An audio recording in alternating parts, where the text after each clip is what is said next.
Welcome to Crosscut Now, the show that takes you beyond the breaking news, goes deeper into the issues you care about, and brings awareness to the stories affecting communities. In today's episode, we uncover what an investigation of a Washington grant program for struggling small businesses during the pandemic found.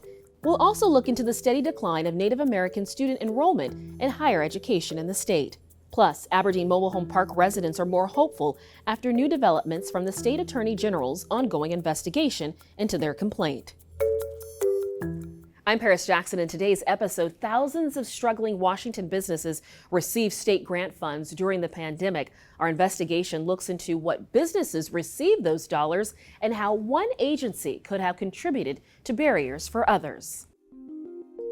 A state grant program aimed to keep struggling small businesses, including those businesses owned by people of color, afloat during COVID, helped thousands, but newly released data shows mixed success on the equity of those payments. The state-funded nearly $500 million Working Washington grant program funneled federal pandemic cash to close to 25,000 businesses, with fewer strings attached and less documentation than other federal programs such as the Paycheck Protection Program loans. The state capped the size of businesses eligible to apply. Officials also directed the State Department of Commerce to prioritize historically disadvantaged businesses, such as those owned by Black, Indigenous, and people of color. When Crosscut asked the Commerce Department if funding was equitably dispersed across racial and ethnic groups, a department official said they didn't know. It's unclear if the program succeeded in targeting smaller, underserved businesses in communities of color, in part due to inconsistent tracking of recipient data. Let's get to Crosscut investigative reporter Brandon Block to break down the successes and failures he found in examining the Working Washington program. Welcome, Brandon. Thank you for joining us. There were many federal and state programs during the height of COVID to help businesses, but some of those led to fraud. What sparked your particular interest in a state-run program here?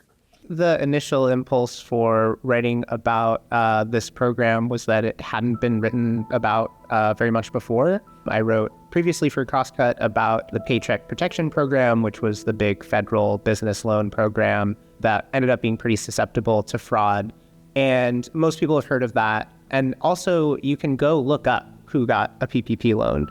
There's multiple databases where anyone can go see that information. But with the state program, Working Washington, there's really no information available online about exactly who received those funds. As part of the story, we requested that data from the state and are publishing it. And so I think the impulse was just to make that information accessible in a way that it wasn't before. And that's information that you found was multi-layered. There was so much data within that. What were some of those highlights, things that really stood out to you? I think one of the interesting things and potentially surprising things that we found was that although the program was meant to be specifically targeted to small businesses, and this was defined pretty specifically by legislators as businesses that earn less than $5 million in revenue in the year prior to when these funds went out, we actually saw multiple instances of some pretty large corporate organizations that were awarded significant funds, sometimes multiple hundreds of thousands of dollars. And another caveat that you also found as you were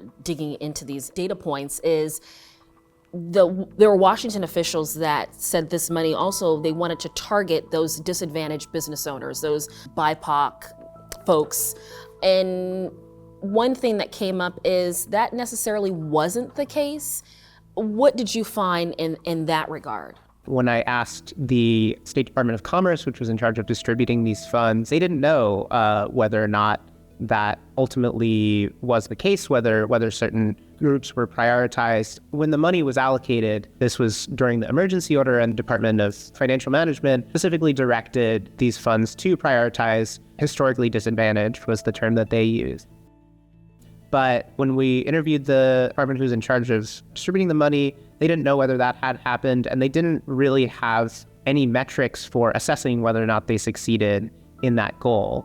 And in our data analysis, we found that a pretty low percentage of the funds in the rounds that we were able to crunch actually went to businesses that self-identified as Black or Indigenous. What was also interesting in your reporting was the range of these grants that were doled out to businesses.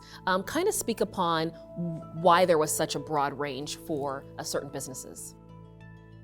This program, money went out over a period of over 2 years in multiple rounds. And over time, the grants got bigger. They started out at around $10,000. And by the final round, some of them were up to as much as $170,000. There were also, on the low end, there was a beauty salon in Dayton that got $40. Oh my goodness.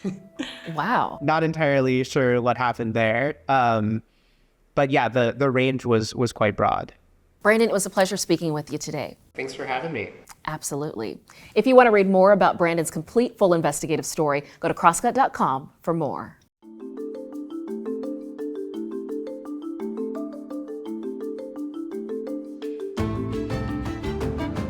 The pandemic exacerbated a decrease in Indigenous college enrollment in Washington. Coming up, you'll learn what WSU is doing to attract Native students. Washington state institutions of higher education like Washington State University are dealing with a major decline in American Indian student enrollment, citing the pandemic as one significant reason. A Washington Student Achievement Council report found between 2019 and 2022 that enrollment by American Indian and Alaska Native students dropped nearly by 40% at state community and technical colleges during the pandemic.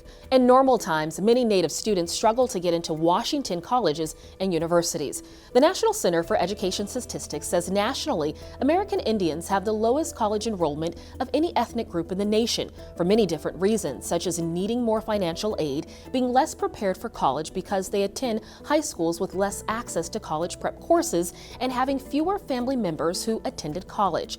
WSU has Native student recruitment experts in Pullman and at each of its branch campuses, and college officials say they're in a building stage.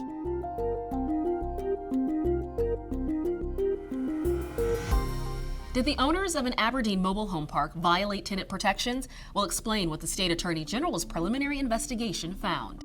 Aberdeen mobile home residents have positive news to celebrate after the Attorney General's office recently corroborated complaints outlined in a cross-cut investigation into rent increases and fees at dozens of statewide mobile parks. Recently, the Washington Attorney General's office proposed rescinding recent rent hikes and reducing penalty fees at Leisure Manor Estates after releasing preliminary investigation findings alleging the management company Hearst & Son LLC violated several tenant protection laws. In an early October email, Assistant AG Sebastian Miller wrote Crosscut that the state's Manufactured Housing Dispute Resolution Program outlined findings and proposed resolutions regarding complaints from tenants at the Aberdeen Park. Preliminary findings from the AG's office also allege unlawful changes to lease agreements, rental rates, and tenant maintenance obligations. Hearst & Son tenants and housing advocates have criticized the rental increases throughout the state as economic eviction.